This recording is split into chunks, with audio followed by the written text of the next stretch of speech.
Olá pessoal, tudo bem? Mais uma vez aqui, delegado Marcos Afonso, passando com vocês para falar sobre crime, né? Inclusive, eu quero deixar claro para vocês agora uma novidade.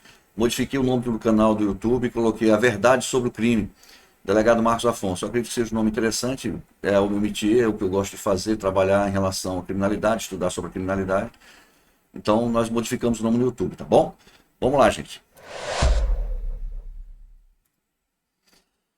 Bom, gente, vamos falar um pouquinho sobre a questão, umas questões interessantes, só para apresentando aqui direitinho. Marcos Afonso, professor e escritor, tenho 2 livros escritos, tá? Quebra-cabeça do crime, história reais, o passo a passo das investigações policiais, que está aí na internet. Você procurar tanto na Amazon, Clube de Leitura, na estante virtual, você vai encontrar esse livro, tá ok? E aqui em São Luís, na Livraria MEI, no Shopping São Luís. E também estou lançando outro livro, que é o Por um Barro Ritual das 7 Mulheres. Está chegando aí a face de um serial killer, tá bom, gente? Bem, aqui são meus canais no Instagram, @delegado Afonso. No YouTube, agora eu acabei de passar para vocês, né? Até modifiquei o nome, A Verdade sobre o Crime, delegado Afonso, e Marcos Afonso no TikTok, tá bom? Vamos lá, gente.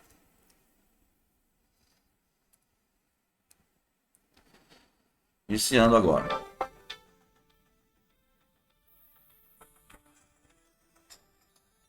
Verdade sobre o crime. Bom, é interessante que nós possamos entender alguns fatos, né? Eu acho que esse bate-papo vou ter com vocês aqui, eu espero o retorno de vocês, tá? Para que nós possamos discutir um pouquinho melhor. Quais são os motivos por trás dos crimes mais comuns, gente? Nós sabemos que existe, o dia a dia nosso está cercado de crimes comuns, principalmente num país como o nosso, no Brasil. Você vê aí crimes graves também, né? Nós somos crimes comuns, infelizmente no Brasil o homicídio é um crime comum. Nós temos 50 mil pessoas mortas por ano com crimes violentos.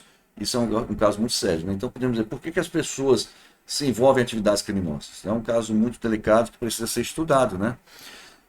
Eu separei alguns fatores aqui que são mais citados entre as pessoas, entre os especialistas, vamos dizer assim. Necessidade financeira, isso aqui é muito cogitado. Realmente a necessidade financeira pode fazer com que a pessoa leve ao crime. Eu já trabalhei em casos em que pessoas realmente com necessidade financeira se envolveram em delitos. Mas principalmente, gente, eu deixar bem claro que pessoas que realmente têm problemas graves, né, financeiros, elas terminam cometendo crimes leves, né? E, na verdade, eu confesso para vocês, miserável na forma dela, e praticamente eu não conheço nenhum criminoso. Tá? Normalmente são pessoas que, acontece muito, pessoas querendo ostentar, e não aceitar o dia a dia, o trabalho, muitas coisas, e começar a querer cometer crimes para poder ostentar. Eu vi muito isso acontecer, mas é claro que tem pessoas que estão, por exemplo, com o filho passando necessidade, doente, e termina cometendo crime para tentar superar aquele problema financeiro, né? Tá bom? Acontece realmente isso aí. Traumas e equilíbrio emocional. Isso aqui acontece muito, inclusive na questão que eu falo para vocês dos psicopatas, né? Não só psicopatas, pessoas que têm problemas também, mas a psicopatia ela leva muito a isso aqui, é o desequilíbrio emocional. São traumas na infância, traumas que só acontecem, depois lá na frente você termina descarregando aquela raiva em pessoas que nem tem nada a ver com essa situação. Mas o trauma emocional, inclusive, afeta o próprio ser humano que tem esse problema em relação, como, por exemplo, um suicídio, né? Pessoas cometem muito suicídio e tudo mais por causa desse desequilíbrio emocional. Tá bom? Acho que a psicanálise ela trabalha muito isso aqui, no caso do id, o ego, superego, né? Quando há um desequilíbrio nesses 3 fatores, vamos dizer assim, 3 fatores emocionais que Freud trabalhou muito, né? É bem interessante, quem gosta de ler sobre psicanálise vai entender um pouco isso, tá, gente? Então, realmente é um fato que ocorre. Nós vemos isso acontecer bastante, tá?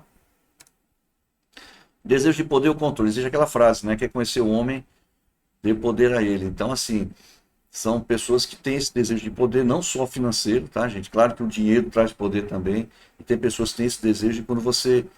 eles fazem tudo por isso, né? Inclusive, não em todas as áreas, tá? Em todos os níveis. Você vê, muitas vezes, uma gangue, por exemplo, uma gangue de garotos, né? Que resolvem ter poder através da violência. E eles se envolvem no crime justamente para ter poder, né, para demonstrar força. É por esse motivo, inclusive, que nós temos que fazer com que nossas crianças se afastem disso. Nós temos que dar oportunidade para as crianças que elas possam demonstrar realmente poder através das coisas boas, como o estudo, muitas vezes através da dança, do esporte, né? Isso é interessante, tá? do trabalho, da demonstração do trabalho, como é importante o trabalho para essas pessoas. Inclusive, temos que ter um pouco de cuidado com esse estigma de dizer que criança não pode trabalhar. Realmente, criança não é o ideal que não trabalhe, né? Criança não seja explorada. Mas eu acredito que também eu trabalhei com crianças, muita gente que eu conheço trabalhou com crianças, que são pessoas de bem, né? Então, assim, você não vai explorar a criança, mas dar responsabilidade para ela é importante. E, claro, tempo para brincar, tempo para estudar, mas tem que ter esse cuidado. Então, o desejo de poder, o controle é algo muito forte, que ele tem, muitas vezes, pessoas têm o desejo de controlar e dominar outras pessoas, isso pode ser motivado até por, como nós colocamos, por de autoestima, e segurança, né? Segurança emocional, tá, gente? Vingança ou retaliação, isso aqui é um fato grave. Nós sabemos que existe aqui no Brasil, principalmente, em toda parte do mundo existe isso, mas no Brasil, principalmente aqui na questão no Nordeste, existe muito briga de famílias, né? As vinganças, nós sabemos de vários casos que ocorreram.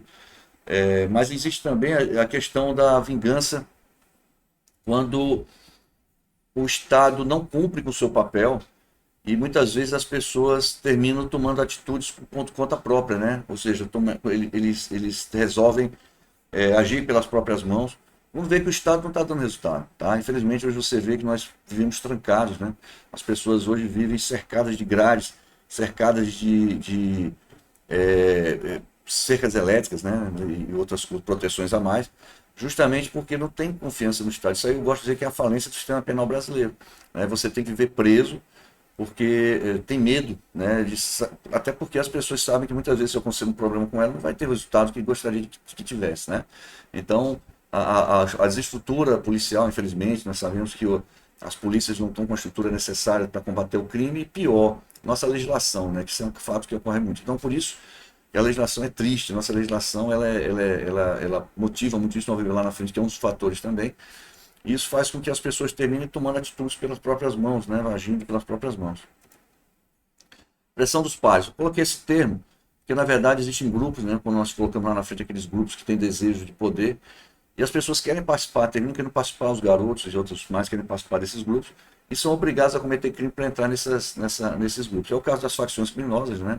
Mas o motivo nós temos de fazer para fazer com que nossos jovens não se envolvam nisso, tem que dar oportunidade para esses jovens não entrarem nessa área, porque depois que entra é muito difícil sair, e muitas vezes ele exige cometer um roubo, cometer um homicídio. Já vi casos, já trabalhei em casos nesse sentido, que exigiram que a pessoa cometesse um homicídio, senão ele não entraria no grupo e muitas vezes poderia até sofrer outros problemas mais graves. Então isso é um caso que acontece mais, a pressão dos pares, né, são aqueles que estão fazendo parte daquele grupo, para que eles a pessoa cometa um crime.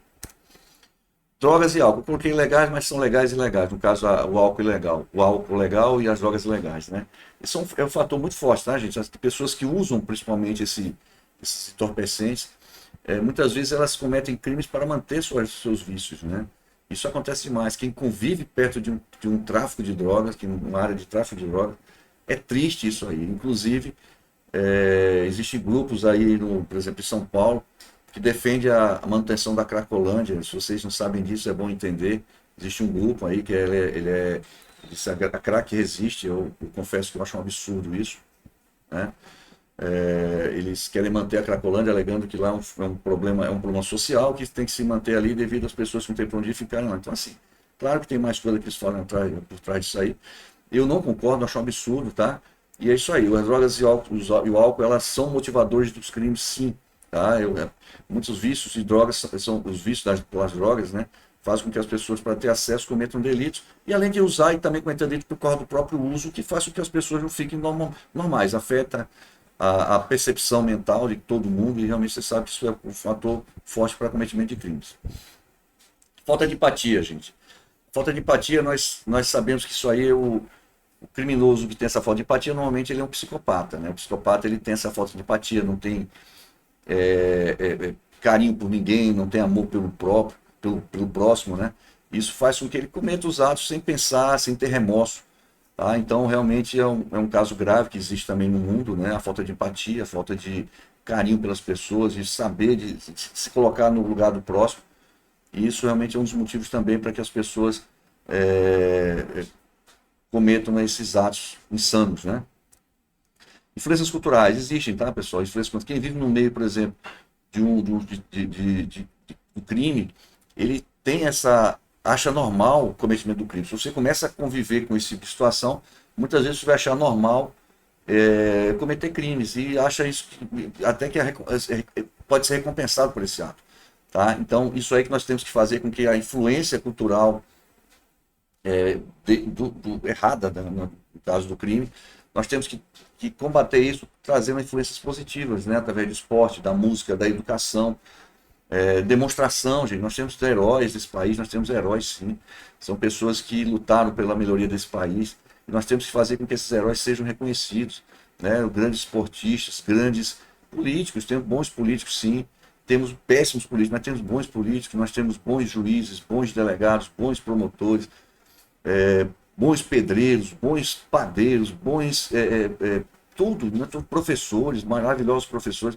Nós temos que mostrar para a nossa sociedade, nossos garotos, que existem pessoas boas nesse mundo e tem que se espelhar neles, tá? Fazer com que essas crianças não sejam cooptadas pelas facções, né? Então essas influências culturais existem, nós temos que combatê-las. Para mim, gente, um dos principais pontos para o aumento da criminalidade, para o cometimento do crime comum, principalmente a impunidade, tá? Hoje em dia a impunidade ela está em voga. Você vê que nós temos casos tristes aí de líderes de facção, como o do PCC, sendo soltos, já condenado, preso com 2 quilos de cocaína sendo solto. Por quê? Simplesmente porque o STJ disse que ele foi abordado pela Polícia Militar através de um racismo estrutural. Sim, ele estava com 2 quilos de drogas, 2 quilos de cocaína na moto. Então, não é por aí, né? Eu acho que nós temos que tentar para ver quem é que está sendo mais prejudicado. Se nós temos aí realmente o desejo de combater o crime, ou então, meu amigo, a impunidade está cada vez maior e as pessoas estão sofrendo. Tenho certeza que você, cidadão, não concorda com isso, com essas modificações que estão vendo. Nós temos que fazer com que a lei volte a ser tratada como ela tem que ser, né? Ou seja, a lei tem que superar, tem que ser mais forte do que certas jurisprudências aí que não fazem sentido. Tá? Essas teorias de racismo estrutural no crime dessa forma não pode ser. Claro que o racismo é um absurdo, tem que ser combatido, ninguém é a favor de racismo, pelo contrário, nós temos que acabar com isso. Mas você alegar um fator como esse para liberar um preso que é líder de uma facção criminosa que foi pego com 2 quilos de cocaína, aí não dá, né, gente? Então nós temos que pensar bem. Então a impunidade é uma das principais causas da violência em uma sociedade. Quando a sociedade percebe que o Estado não está cumprindo com o seu papel, então, meu amigo, ele começa a agir pelas próprias mãos também, né? E aí a impunidade faz com que o crime aumente, o crime seja cada vez maior, e as pessoas não acreditam mais na justiça, não acreditam mais na polícia, não acreditam mais no sistema de segurança, e isso é um perigo muito grande. Tá? Então nós temos que voltar à realidade para não entrarmos no sistema da barbárie, né? E é isso que nós precisamos realmente fazer constantemente, lutar para melhorar cada vez mais e cobrar, gente. Nós precisamos cobrar que o judiciário, o Ministério Público, a polícia, principalmente nossos legisladores federais, entendam que a impunidade é causadora desses grandes casos, dessas maioria desses crimes que estão ocorrendo no Brasil, tá bom? Bom, gente, eu quero aqui agradecer a vocês, tá? Por essa oportunidade, mais uma vez, de estar aqui batendo esse papo. Deixa eu só ajeitar aqui que eu estou tentando resolver aqui, não. Pronto, voltei. Tá, pessoal? E muito obrigado aí, eu espero que vocês consigam, que tenham gostado. Mandem os comentários, vamos bater um papo, vamos marcar um dia para fazer um ao vivo aí para nós possamos conversar, tá certo? E espero que vocês gostem. Vou falar sempre sobre crime, sobre literatura criminal, sobre literatura policial. Tem cursos aí que nós estamos trabalhando, preparando, tá? Tem um de medicina legal que já estou preparando aí, tá? Daqui a pouco está concluído. Tem uma palestra sobre o perfil psicológico dos assassinos em série e investigação criminal que já está pronta. Eu acho que em julho eu vou fazer essa palestra. Vou abrir para as pessoas aí, vamos ver quanto é que vai ficar o custo disso aí, tá bom? E a inscrição vai ser em breve, tá certo, gente? Então, muito obrigado a todos, espero que tenham gostado e aguardo o retorno de vocês aí em relação a esse nosso bate-papo. Um abraço.